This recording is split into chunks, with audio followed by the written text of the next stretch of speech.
Hey everyone, welcome to Daily News Analysis. Let's look at some of the important news of 6th September. A lot has been happening. We just had this Chandrayaan 3, we had this Pragnanda news, we had so many development in this, especially in August. Let's see, and a lot more will be happening in September. With Aditya we already have another mission of ISRO and a lot national and international news as far as the G20 summit is concerned. So a lot of things might be of relevance as far as your competitive examinations are concerned. So it's very important to read all these in detail and follow the current aspects of what is in store.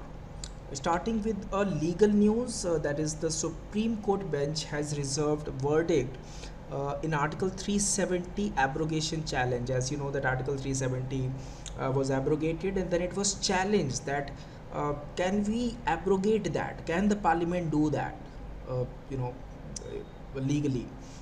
So a constitution bench which was headed by the Chief Justice of India D.Y. Chandrachud, he has reserved his judgment on the petition that challenged the abrogation of the special status of Jammu and Kashmir, which was given under Article 370 of the Constitution. Now this from this government side, we had the Attorney General R. Venkatramani, we had the Solicitor General Tushar Mehta, and we also had Advocate Kanu Agarwal, and they argued that the abrogation was necessary to completely integrate Jammu and Kashmir into the Union of India. The government also said that the valley had prospered after the repeal of Article 370. They said that the elections were due in Jammu and Kashmir, and it would revert to full statehood once the ground situation returns to normal. Then it was also said that of course there was an extraordinary extreme situation in Jammu and Kashmir, that is why this step has to be taken, and terrorism, infiltration, stone pelting, and other casualties that has reduced after abrogation of Article 370. So these are some of the positive effects that came after abrogation of 370. That is the argument on the side of the government. Now the Supreme Court has reserved its judgment, and it remains to be seen what the observation of Supreme Court is as far as this abrogation is concerned. Here a news coming from Madras High Court that says that a minister without portfolio is a constitutional travesty. Here we are talking about this case of Senthil Balaji, who is in jail right now, and he is also a minister. So should he, not legally, but should he morally and on other grounds be continued in the cabinet? That is the question. So the Madras High Court said that a minister without portfolio is a constitutional travesty. There is nothing stopping him from remaining in that post, legally speaking, but otherwise shouldn't on other grounds shouldn't it be looked into? Is it okay that if he remains in that position? So it said that the continuation of Senthil Balaji in the cabinet, despite being in judicial custody in a money laundering case, does not augur well with the principles of constitutional ethos on goodness, good governance, and purity in administration. Here, the Madras High Court Chief Justice S.V. Gangapurwala and Justice P.D.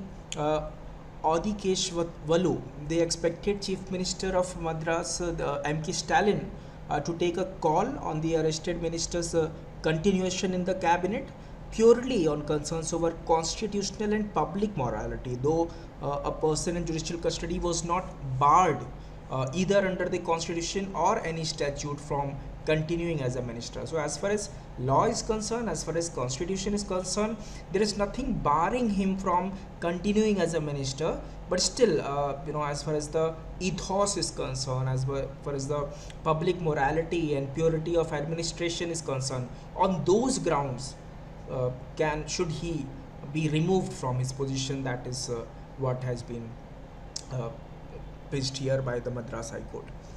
Another news coming regarding the Prajwal Revanna. Now you should know that Prajwal Revanna, he's the son of former Prime Minister and the JDS National President H.D. Devegoda.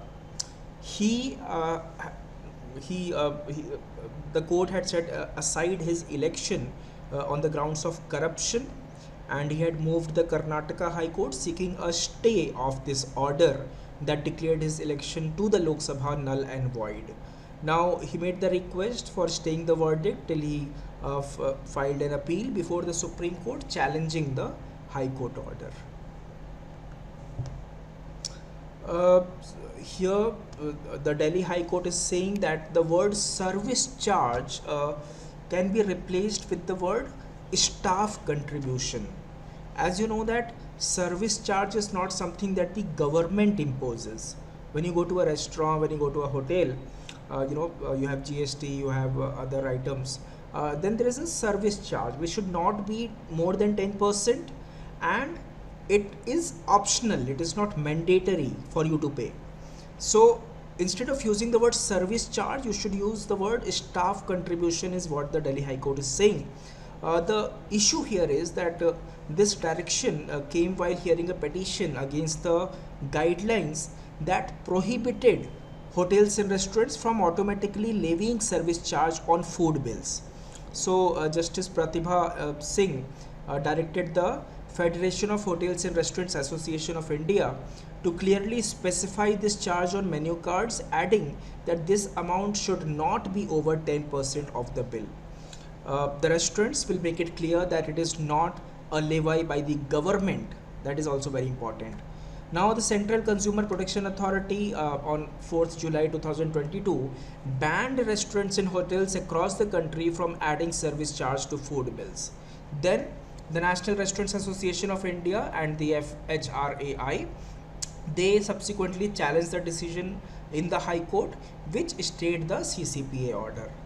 Now, Justice Singh said that the staff contribution shall not be more than 10%, excluding GST, and also added that it was only an interim order. However, the NRAI said that service charge was the acceptable terminology that cannot be replaced.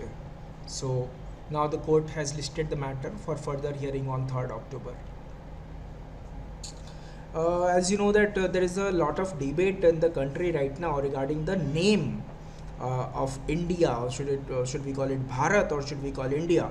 Because the government has been more inclined towards using the word Bharat in their official communications, and also with the formation of India bloc by the opposition. People are saying that it's an effort to disassociate with the India bloc, so that people do not associate the word India with the country. Now, this article in the Hindu, it talks about two judgments that considered this question. With this came before the two chief justices, and how the two chief justices dealt with this matter as far as what name should be used for India, India or Bharat.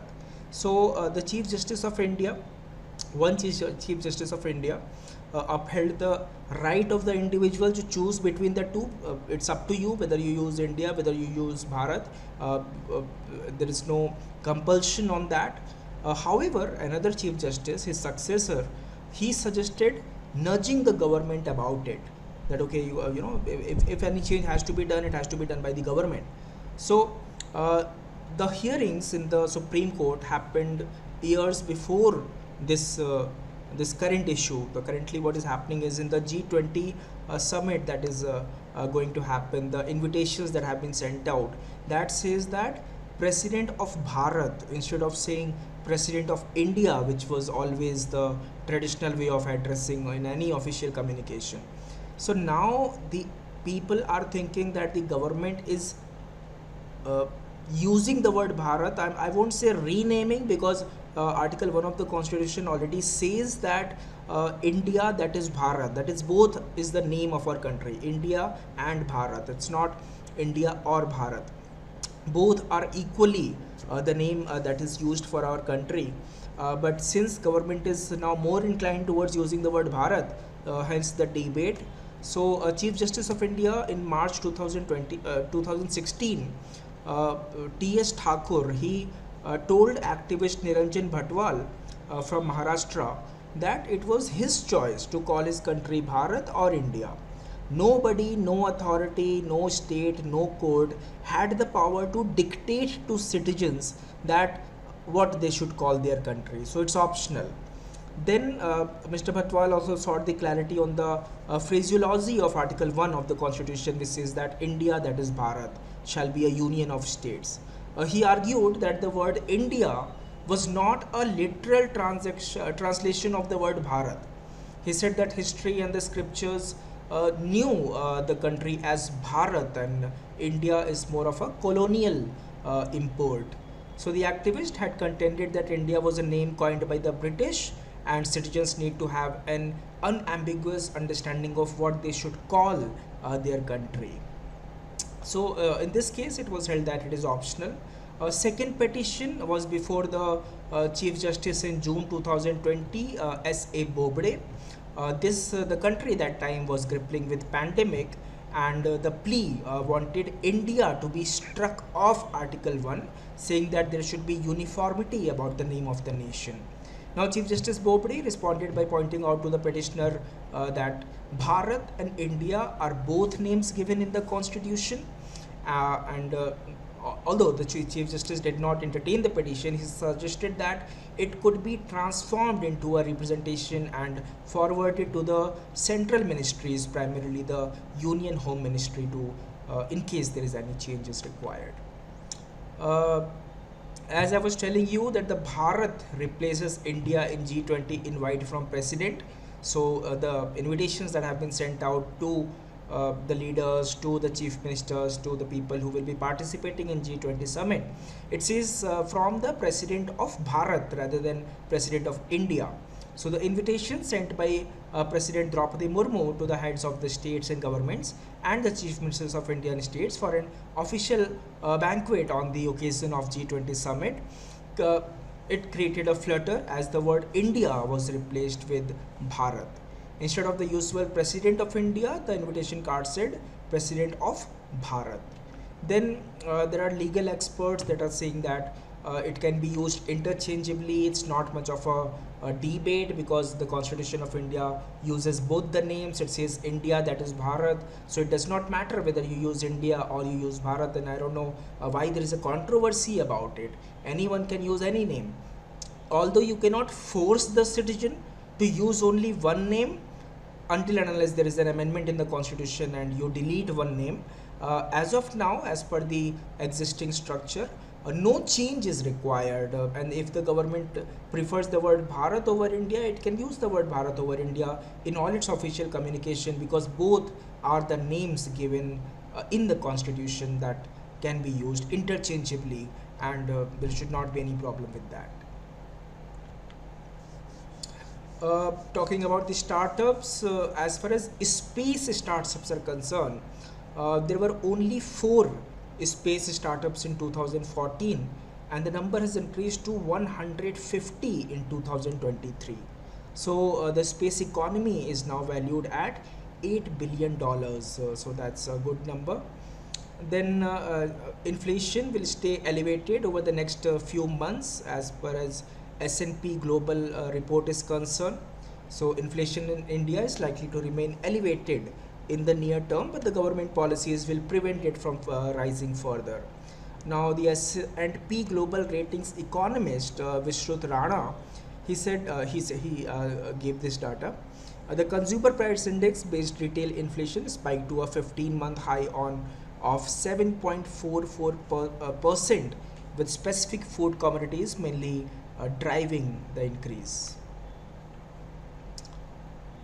Pepper Fry has a new CEO. As you might be aware that the previous CEO had this untimely demise.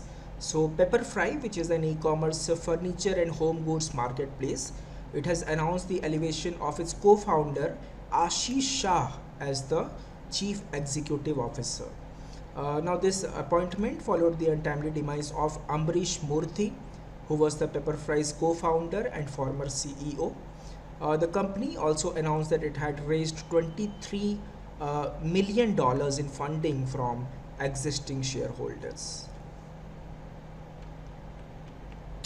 In this news, the Nirmala Sitharaman is talking about the threats to financial system from crypto, from tax havens, from even drug mafias, cyber intrusions. So they pose major threats. So especially crypto, at one time it is an opportunity, but at the same time it's also a threat to certain aspect. So India's G20 presidency calls for a framework for handling issues relating to crypto assets, and finance minister also urges fintech industry to guard against threats. Myanmar won't be allowed to lead ASEAN in 2026. Now, this is a blow to generals. As you know that there was a democratically elected government by Aung San Suu Kyi in Myanmar, which was ousted by the new regime that is there in Myanmar. So, of course, the democratic countries are not happy with this, and they are not allowing Myanmar to lead ASEAN in 2026. So the Southeast Asian leaders, they decided that Myanmar won't take over the rotating leadership of their regional bloc as was scheduled in 2026. And Asian diplomats and a leader, he said that in the latest blow to efforts by its ruling generals to gain international recognition after violently seizing the power in 2021. Western governments led by the US, they have condemned the Myanmar army ouster of Aung San Suu Kyi's democratically elected government in 2021, and they have demanded her immediate release from year-long detention along with other officials. Xi Jinping is skipping G20 summit, and the experts say that it is a deliberate signal to India and the West that they are not happy with the the development. They are not happy with the relationship. They are not happy with the economic equation with India or the countries with which India is friends. So the Chinese president Xi Jinping is skipping a G20 summit for the first time. Beijing is sending a deliberate signals to India and the West by essentially downgrading its involvement in a key international forum, according to the current and former officials and people who are familiar with the Beijing's thinking that it is a deliberate signal. United Nations has given a report about Manipur, and India has rejected that this United Nations experts report, and they are saying that it is unwarranted. They do not know the ground reality, and they are not entertaining, not very happy with that report for obvious reasons. In France, the school sent back dozens of girls who were wearing Muslim robe. So the French schools, they sent dozens of girls home because they refused to remove their abayas on the first day of the school year. Defying a ban on the Muslim robe, nearly 300 girls showed up, out of which around 67 did not remove their robes, so they were sent back. We have this Aditya L1 in second action by Istrak. Aditya L1 will enter new orbit. So the second earthbound maneuver of the Aditya L1 mission to study the sun, it has been performed successfully by the ISRO, tracking this ISRO Telemetry Tracking and Command Network from Bengaluru. So this ISTRAC or ISRO's ground stations at Mauritius, Bengaluru and Port Blair tracked the satellite during their operation. Afghanistan falls agonizingly short Sri Lanka through. So Sri Lanka has defeated Afghanistan by 2 runs to end the latter's hope of qualifying for the Asia Cup Super 4 stage on Tuesday. Afghanistan, which needed to chase a target of 292 runs in 337.1 overs, it fought hard but was bowled out at 289 in 37.4 overs, despite 50s from Mohammad Nabi and Hasmatullah Shahidi. Amul will be the official sponsor of Asian Games contingent. So Amul will be the official sponsor of the Indian contingent for the Hangzhou Asian Games. Now announcing the association, Jayan Mehta, in charge managing director of Amul, he said that Amul has partnered with Indian sportsperson through the Indian Olympic Association since London 2012 Olympics, and we are pleased to further strengthen our decade-long relationship. That's all for right now. Thank you so much. See you in the next session with more set of news. Till then, have a good day. Goodbye.